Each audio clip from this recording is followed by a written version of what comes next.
Ang basahon sa Efeso dunay talagsaong luna sa Biblia. Nagtagad kini sa tinanawan sa Dios, sa panglantaw sa Dios, ug tungod niini daghang scholar sa Biblia ang nag-isip ning basahon sa Efeso nga labing habog nga basahon sa tibuok kasulatan. Ang ulohanon gyung buta nga gipadayag ning basahona mao ang iglesia, nga dili organisasyon katilingban o tunghaan ba kundi isip sentro ug tumong sa walay katapusang tumong sa Dios. Nagtinguha ang Dios nga makita nato ang iglesia ug mahalon kini sama sa pagkakita o pagmahal niya niini.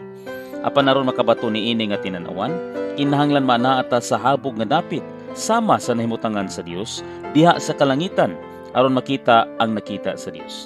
Alang niini makatabang pag-ayo ang pagtuon sa kinabuhi sa Efeso ni Brother Witness Lee. Ang Gospel Book Room of the Philippines dunay maayong balita alang sa mga igsuong Cebuano readers. Ma-available na sa Cebuano karong Enero 6, 2025 ang unang basahon sa tulo ka basahon sa pagtuon sa kinabuhi sa Efeso.